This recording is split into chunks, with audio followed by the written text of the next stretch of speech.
Hey Trevor, this is Todd. This is my 6th recording. I've finally given up on YouTube U and gone over to Camtasia for a minute. I don't know why. My Windows 7 went pretty good overall as an installation, but that's the one program that just doesn't seem to be working for me anymore.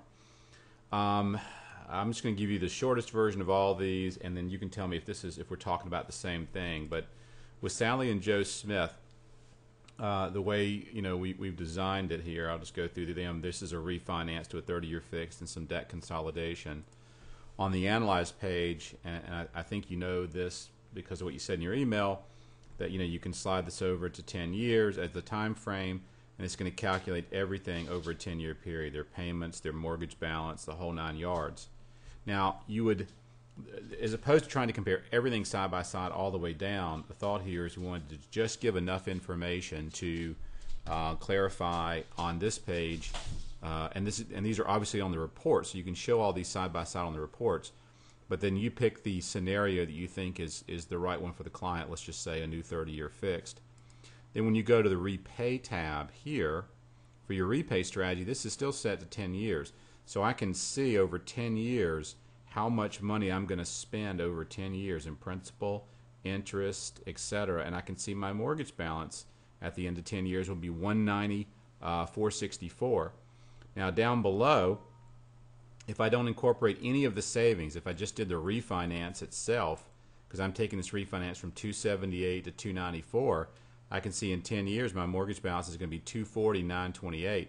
So it's going to be a lot higher than this current scenario. That's because I'm consolidating all that debt in. This is assuming I do nothing with the savings. I'm just going to pay off the mortgage, the new mortgage, over 30 years. But we had all that savings, right? We had $12,000 in cash coming out because in this particular example, the clients wanted $10,000 to buy a new car. Okay. Now, what we would want to do is say, how much would you have spent on that car had you not paid cash for it? And they say $250 a month. I got to add that in. That's additional cash flow I wouldn't have had. And then I have $1,300 coming from the debt consolidation. Now I can use that to prepay the debt, and if I snap that to here, you'll notice over 10 years my prepay report is going to show $190,464 versus $145,734 as the difference in that repay over that 10-year period, and that could be debt-free in 18 years versus 29 years. An alternative would be to take all that and save it. The only difference here is now that mortgage balance is going to be still that 240. It's going to be higher because all I'm doing is paying the normal mortgage at the normal rate, but I have a savings account with $139,000 in it. So I'm on track to be debt-free in 13 years, 9 months with that strategy.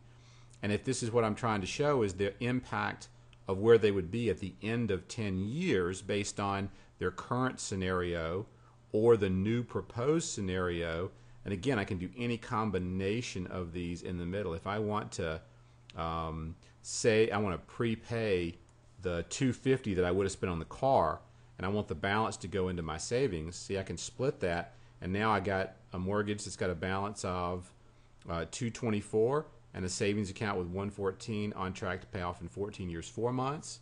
And now that's what I like. That's the ticket. Then I just go to my report page and I generate my report, and the report should, on the Analyze pages, show all the scenarios side by side, but on the Repay strategy show the before and after at the end of a 10-year time frame.